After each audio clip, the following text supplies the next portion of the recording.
Hello friends, नमस्कार। स्वागत है आप सभी का आपके अपने स्टडी प्लेटफॉर्म दी नवोदय क्लासेस में।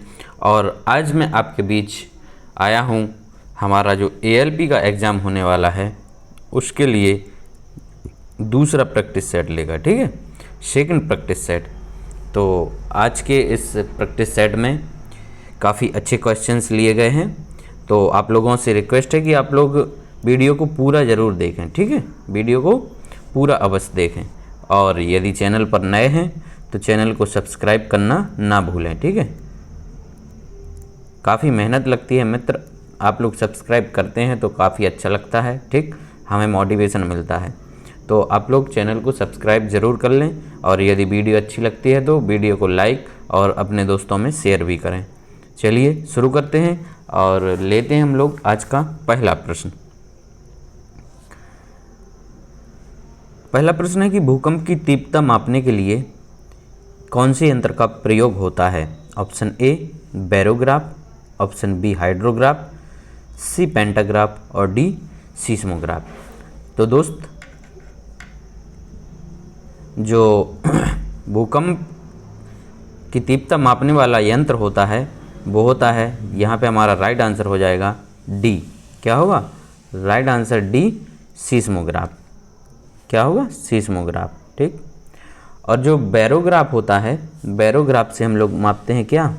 वायुमंडलीय दाब, वायुमंडलीय एटमॉस्फेरिक प्रेशर, ठीक। और जो हाइड्रोग्राफ है इससे द्रवों का अपेक्षित घनत्व, ठीक है।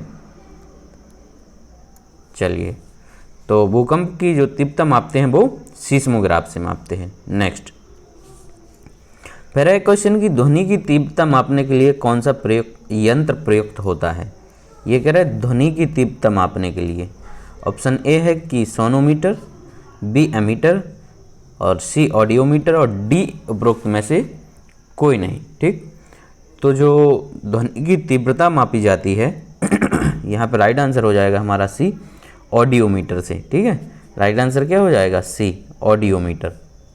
अच्छा, अमीटर से क्या नापते हैं हम लोग? अमीटर से नापते हैं विद्युत धारा को, ठीक है, विद्युत धारा। और जो सोनोमीटर है, सोनोमीटर से नापा जाता है फ्रीक्वेंसी ऑफ साउंड, ठीक है, frequency of sound. Next question है कि कैलोरी यूनिट है, कैलोरी यूनिट है, कह रहे किसकी है? ऑप्शन ए ध्वनि की, बी दबाव की, सी पावर की और डी ऊष्मा की, ठीक। तो जो कैलोरी है दोस्तों वो है हमारी किसकी? राइट आंसर यहाँ पर होने वाला है हमारा राइट आंसर डी ऊष्मा की, ठीक है। ऊष्मा की जो यूनिट होती है, ठीक, वो होती है कैलोरी। राइट आंसर डी, ठीक है। और यहाँ पर जो दाब की होती है, दाब की होती है हमारी पास्कल, दाब की, ठीक है। प्रेशर की क्या होती है? पास्कल होती है। और पावर की होती है वाट, पावर की क्या होती है? वाट। और ध्वनि की होती है हर्ट्ज होती है, ठीक है। ध्वनि की क्या होती है? ध्वनि की होती है हर्ट्ज। नेक्स्ट क्वेश्चन की खानों में अधिकतम धमाके परस्पर मिलने के कारण होते हैं।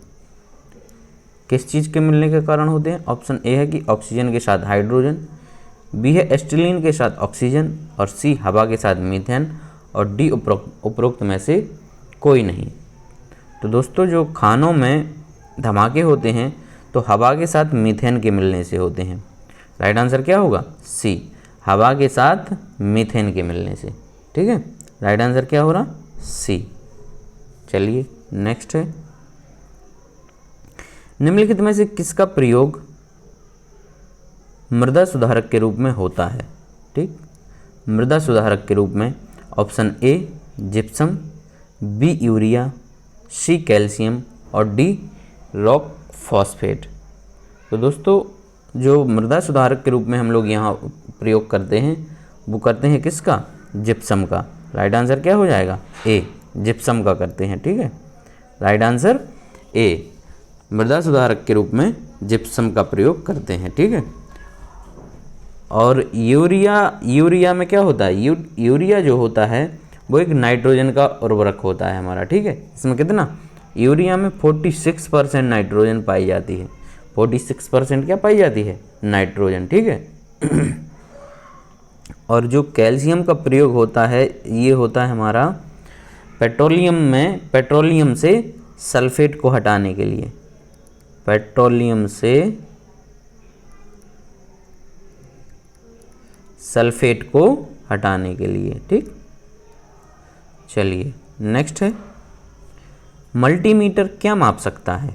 ऑप्शन ए कह रहे हैं कि धारा, बी वोल्टेज, सी प्रतिरोध और डी उपरोक्त सभी। तो दोस्तों मल्टीमीटर है जो वो माप सकता है क्या, धारा को भी माप सकता है, वोल्टेज को भी माप सकता है और प्रतिरोध को भी माप सकता है। ठीक। तो राइट आंसर हो जाएगा यहाँ पर हमारा डी, क्या, उपरोक्त सभी। ठीक है। और इसको एक नाम से और भी जानते हैं, AVO मीटर। ठीक है। AVO मीटर भी इसको कहा जाता है। ठीक। चलिए अगला है, ट्रांसफार्मर की रेटिंग को किस यूनिट में व्यक्त किया जाता है। ट्रांसफार्मर की रेटिंग को किस यूनिट में व्यक्त किया जाता है। Option A KVA, B KVAR, C KW और डी वाट। तो राइट आंसर होगा यहाँ पर ऑप्शन नंबर ए KVA। ठीक है। किलो वोल्टेज एम्पियर क्या होता है जी, KVA का मतलब होता है kilo voltage ampere. Right answer क्या हो गया, ए। चलिए नेक्स्ट, फिर कह रहे चालकता की यूनिट क्या होती है। चालकता की यूनिट यहाँ पर इन्होंने पूछी है। ऑप्शन ए कह रहे हैं कि मॉ प्रति वर्ग मीटर, बी ओम, सी मॉ प्रति मीटर और डी उपरोक्त में से कोई नहीं। ठीक है। तो जो चालकता की यूनिट होती है दोस्तों वो होती है ओम की पावर -1। क्या होती है, ओम की पावर -1। ठीक। तो यहाँ राइट आंसर जो होगा वो होगा उपरोक्त में से कोई नहीं, डी वाला। ठीक है। क्या होगा, डी वाला, ओम की पावर -1 होता है। ठीक है। चलिए नेक्स्ट है कि 3 प्राथमिक रंग कौन कौन से हैं। 3 प्राथमिक रंग कौन कौन से हैं। तो जो 3 प्राथमिक रंग हैं, ऑप्शन ए कह रहे हैं कि लाल, नारंगी और नीला, बी लाल नीला और हरा, सी लाल पीला और नीला, डी उपरोक्त में से कोई नहीं। तो जो 3 प्राथमिक रंग होते हैं दोस्तों वो होते हैं कौन कौन से। ऑप्शन नंबर बी लाल, नीला और हरा। क्या हो जाएंगे, लाल, नीला और हरा। राइट आंसर क्या हो जाएगा यहाँ पर, राइट आंसर होगा हमारा बी। ठीक है। चलिए काफ़ी कंपटीशन है, फॉर्म का 20 लाख से अधिक फॉर्म भरे गए हैं। ठीक है। तो आपको अधिक मेहनत करने की आवश्यकता है, इसलिए आप अधिक से अधिक क्वेश्चंस की प्रैक्टिस जरूर करें। ठीक है। क्वेश्चन है 10वां की 100 वाट के हीटर को 2 घंटे तक जलाने से कितनी ऊर्जा की खपत होगी। ठीक। तो ये कल के सेट में भी हमने एक क्वेश्चन लगाया था। ठीक। तो विद्युत ऊर्जा की हमें खपत निकालनी है यहाँ पे। ठीक है। 100 वाट का हीटर है अपना। ठीक। कितने टाइम के लिए लगा रहे हैं, 2 घंटे के लिए। डिवाइड करेंगे इसको 1000 से। ठीक। 2 जीरो से 2 जीरो, ये आ जाएगा हमारा 0.2। ठीक है, 0.2 यूनिट। तो राइट आंसर क्या हो जाएगा, बी। Right answer B. चलिए नेक्स्ट, चुंबकीय फ्लक्स की यूनिट क्या है। Magnetic flux, magnetic flux. ठीक है। ये कह रहे हैं इसकी यूनिट क्या होती है। Option A weber, B ampere turn, C tesla और डी उपरोक्त में से कोई नहीं। तो चुंबकीय फ्लक्स की जो यूनिट होती है दोस्तों वो होती है ए, ऑप्शन ए वेबर। क्या होती है? वेबर होती है, ठीक है। और जो टेस्ला होता है ये होता मैग्नेटिक फील्ड या चुंबकीय क्षेत्र का, चुंबकीय क्षेत्र की तीव्रता, ठीक है, इंटेंसिटी ऑफ मैग्नेटिक फील्ड। क्या होती है? ये होती है इंटेंसिटी ऑफ मैग्नेटिक फील्ड, ठीक। इसका जो वेबर है इसको WV से डिनोट करते हैं, ठीक। चलिए नेक्स्ट। फिर है कि किसी परमाणु के एक इलेक्ट्रॉन को हटा देने के बाद वह परमाणु क्या कहलाता है? तो किसी परमाणु के एक इलेक्ट्रॉन को हटा देने के बाद क्या हो जाएगा, ठीक। जैसे ये लिया हमने,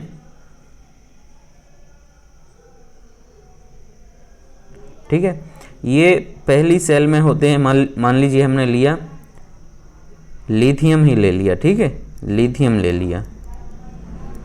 लिथियम का जो एटॉमिक नंबर होता है वो कितना होता है? 3 होता है, ठीक। तो जो पहली सेल में इलेक्ट्रॉन्स आते हैं वो कितने? 2 आएंगे। अब इसके पास 2 इलेक्ट्रॉन तो यहाँ पे बैठ गए, अब एक एक्स्ट्रा बच रहा। तो ये लिथियम क्या करेगा? ये लिथियम अपना एक इलेक्ट्रॉन देके एक पॉजिटिव आयन बना लेगा, ठीक है, 1 पॉजिटिव आयन बना लेगा। तो इसको हम लोग कहते हैं धनायन। क्या कहलाता है? धनायन। मतलब किसी दूसरे को हम जब देंगे तो अपन क्या रहेंगे? प्लस में रहेंगे। अपने पास मान लीजिए 100 रुपये हैं, हमने किसी को दे दिए तो हम मतलब उधार ही तो दिए हैं उसको, तो हम पॉजिटिव में रहेंगे, ठीक है। क्या रहेगा? पॉजिटिव में। तो राइट आंसर यहाँ पे होगा डी। और यदि हम किसी से लेते हैं तो वो होता है ऋणायन, ठीक है। किसी से अगर हम लोग इलेक्ट्रॉन उधार लेते हैं तो वो होगा क्या? ऋणायन कहलाएगा। चलिए नेक्स्ट है। फिर किसी चालक की लंबाई में वृद्धि होने पर उसके प्रतिरोध का मान क्या होगा? ऑप्शन ए कह रहे हैं कि बढ़ेगा, ऑप्शन बी घटेगा, ऑप्शन सी समान रहेगा और ऑप्शन डी शून्य हो जाएगा, ठीक। तो किसी कंडक्टर की जब उसकी लंबाई बढ़ती है, ठीक, लंबाई बढ़ने पर जो उसका रेजिस्टेंस होता है वो क्या होता है? उसमें रेजिस्टेंस में वृद्धि होती है। ऑप्शन एक होगा बढ़ेगा, ठीक है। क्या होगा? बढ़ेगा, ठीक।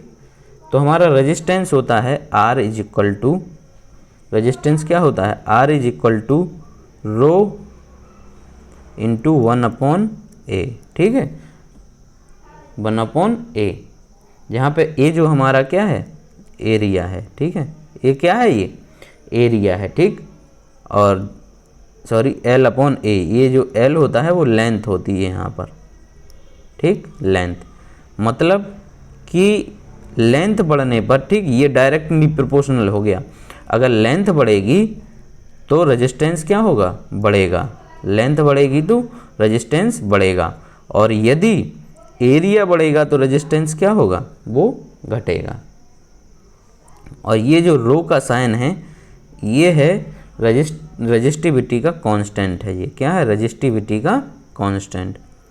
नेक्स्ट है, किसी परमाणु का सबसे हल्का वजन में कण कौन सा होता है? किसी परमाणु का सबसे हल्का कण होता है वो क्या होता है? ऑप्शन ए कह रहे हैं न्यूट्रॉन, बी प्रोटॉन, सी इलेक्ट्रॉन और डी उपरोक्त में से कोई नहीं। तो राइट आंसर यहाँ पर हो जाएगा सी इलेक्ट्रॉन, ठीक है। किसी भी परमाणु को जो सबसे हल्का कण होता है वो क्या होता है?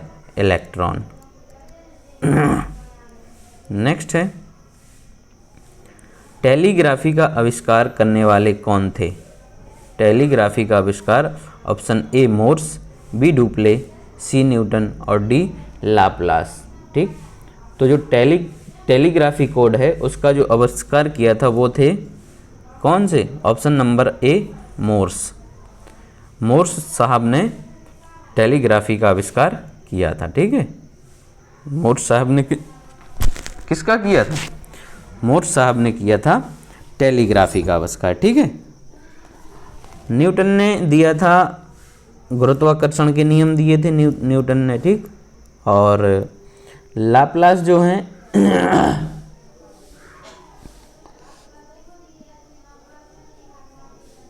चलिए नेक्स्ट है, लाप्लास का एक प्रिंसिपल है, ठीक है, लाप्लास प्रिंसिपल। नेक्स्ट है कि उपग्रह संचार के लिए आवृत्ति रेंज क्या है, ठीक। उपग्रह संचार के लिए आवृत्ति रेंज क्या है? ऑप्शन ए 3000 से 30000 और 2000 से 25000, सी है हमारा 45000 से 65000 और डी हमारा 75000 से 1,25,000। तो यहाँ पर राइट आंसर हो जाएगा हमारा ए 3000 से लेके 30,000, ठीक है, 3000 से लेके 30,000 इसका जो फ्रिक्वेंसी रेंज होती है उपग्रह संचार के लिए वो सूटेबल होती है, ठीक है। राइट आंसर क्या हो जाएगा? ए, राइट आंसर ए। नेक्स्ट, नीचे दिए गए में से किस शब्द का संक्षिप्त नाम रडार है? और रडार, ठीक है, option A radio detection, B ranging, C उपरोक्त ए और बी दोनों, डी उपरोक्त में से कोई नहीं, ठीक है।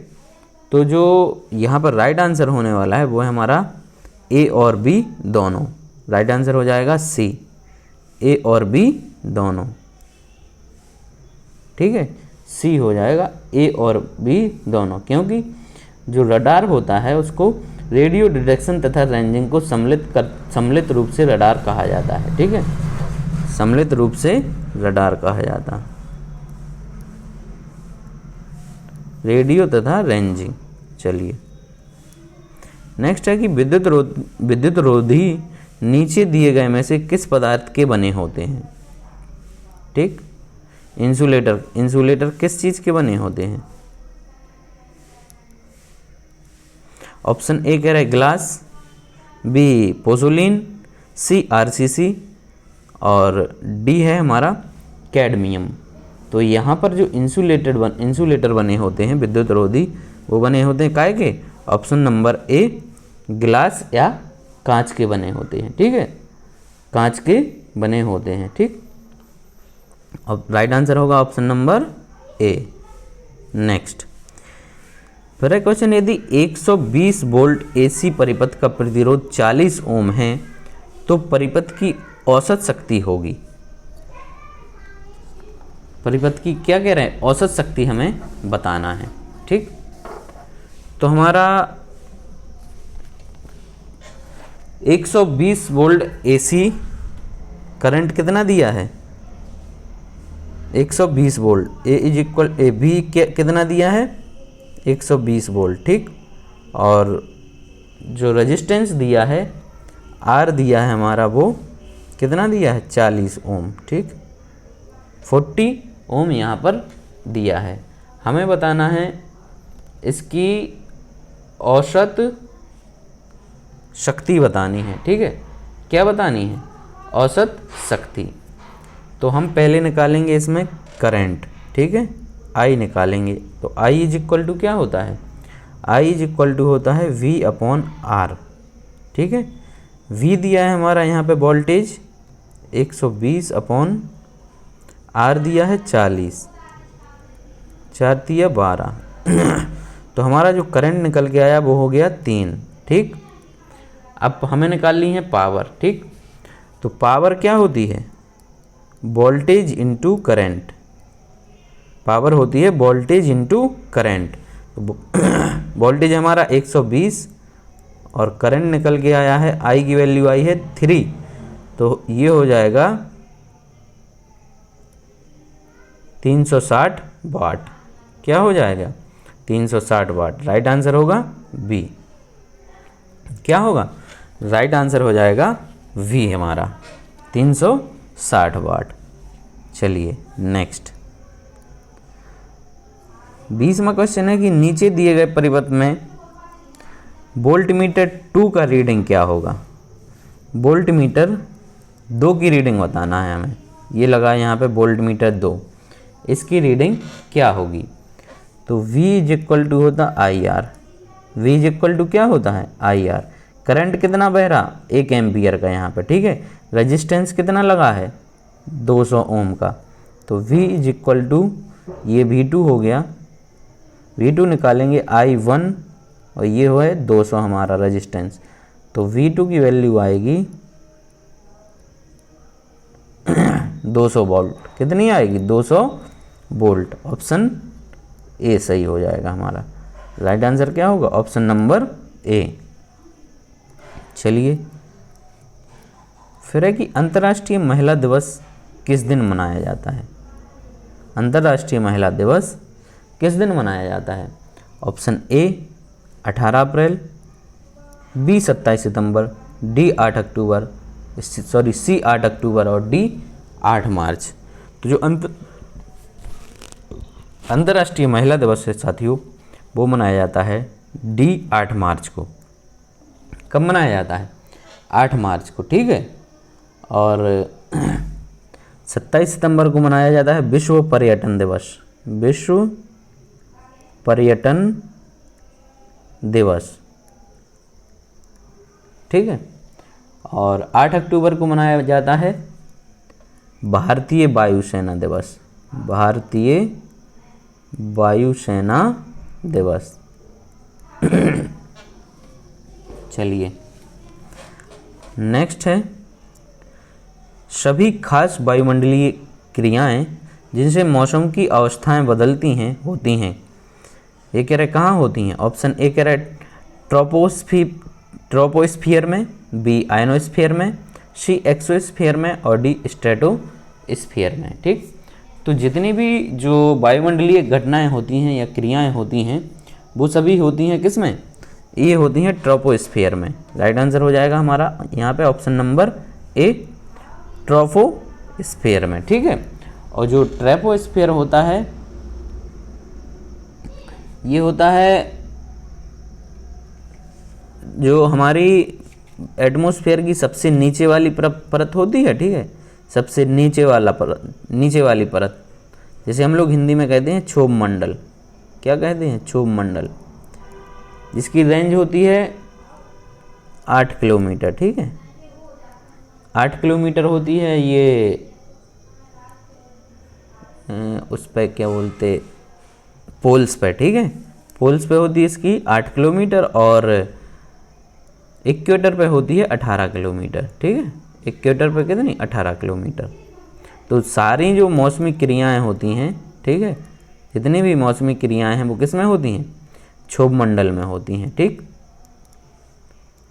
नेक्स्ट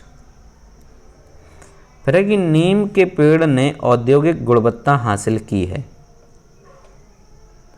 ऑप्शन ए कह रहे हैं कि बायोपेस्टिसाइड व एंटी फर्टिलिटी कंपाउंड के स्रोतों के रूप में, बी है बायो फर्टिलाइजर, बायोपेस्टिसाइड एवं एंटी फर्टिलिटी कंपाउंड के स्रोतों के रूप में, सी है कैंसर विरुद्ध दवाएं, बायोपेस्टिसाइड व बायो फर्टिलाइजर कंपाउंड के स्रोत के रूप में। तो नीम का जो पेड़ है वो, नीम के पेड़ ने औद्योगिक गुणवत्ता हासिल की है। यहाँ पे उसका राइट आंसर है हमारा कैंसर विरुद्ध दवाएं, बायोपेस्टिसाइड व बायो फर्टिलाइजर कंपाउंड के स्रोत के रूप में। तो राइट आंसर क्या हो जाएगा? राइट आंसर हो जाएगा सी।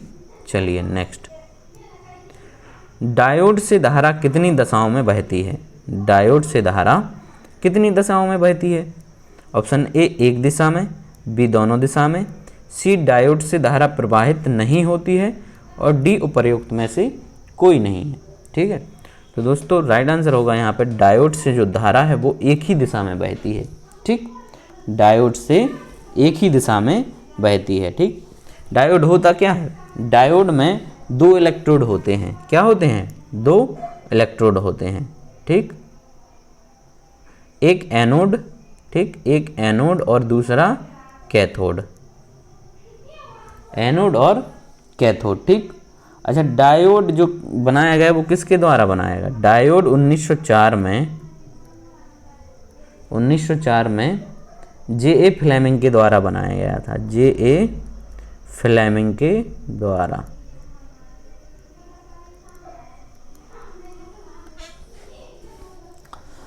कैथोड में क्या होता है? कैथोड जो होता है ये एक सिलेंड्रिकल प्लेट होती है, ठीक, लंबी, एक सिलेंड्रिकल खोखला टाइप का एक क्या होता है, सिलेंडर कह लीजिए उसको, ये काय का होता है, निकेल का होता है। कैथोड काय का होता है, निकेल का, ठीक।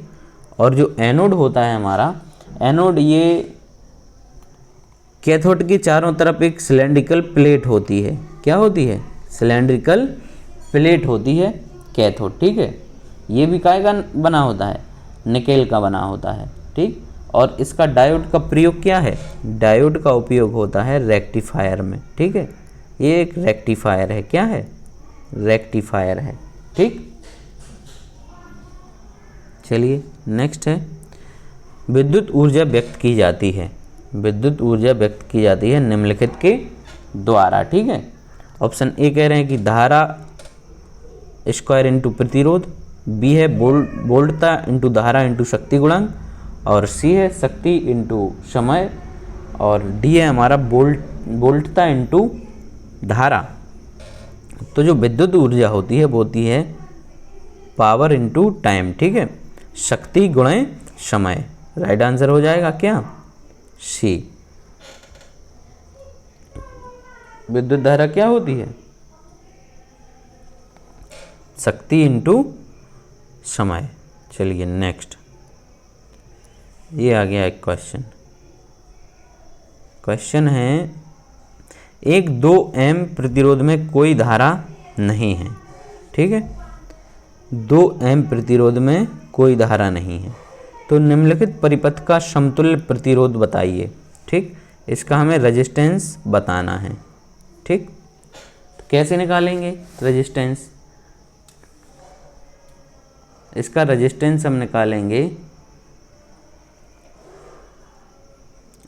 एक ये है, जो यहाँ पर सर्किट बन रहा है, ये सर्किट बनना है एक वैलेंस व्हीटस्टोन ब्रिज। क्या बनना है, ये वैलेंस व्हीटस्टोन ब्रिज, ठीक है।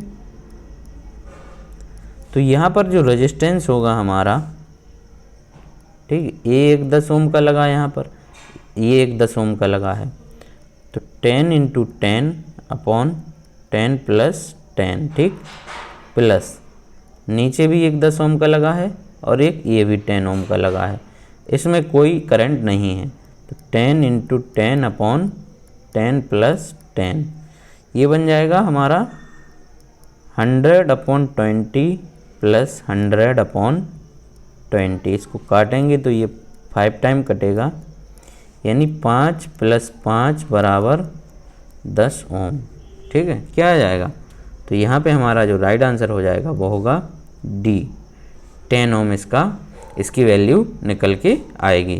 तो राइट आंसर क्या हो गया, डी। चलिए नेक्स्ट,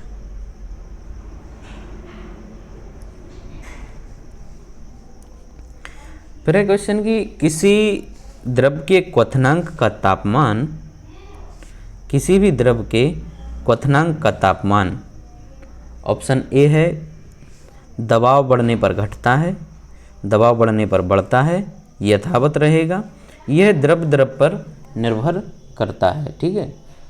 तो जो इसका राइट आंसर होगा, किसी भी द्रव के क्वथनांक का जो तापमान होता है वो किस पर डिपेंड करता है, वो यह द्रव पर निर्भर करता है, ठीक है। ये द्रव की प्रकृति पर निर्भर करता है, ठीक। दाब बढ़ने पर क्या होता है, दाब बढ़ने पर क्वथनांक जो होता है वो, दाब बढ़ने पर क्वथनांक बढ़ता है, ठीक है। दाब बढ़ने पर क्वथनांक क्या होता है, बढ़ता है, ठीक। चलिए, तो आज की क्लास हमारी, अच्छा एक क्वेश्चन और है, विश्व का सबसे तेज सुपर कंप्यूटर तियाने 2 किस देश के द्वारा विकसित किया गया है। तो इसका जो हमारा राइट आंसर होने वाला है वो है चीन, ठीक है। नाम से ही पता चल रहा, तियाने चीनी लैंग्वेज का नाम, ठीक है। राइट आंसर क्या हो जाएगा, राइट आंसर हो जाएगा हमारा बी, चीन के द्वारा, ठीक। तो आई होप कि आप सभी को वीडियो अच्छा लगा होगा। Thank you.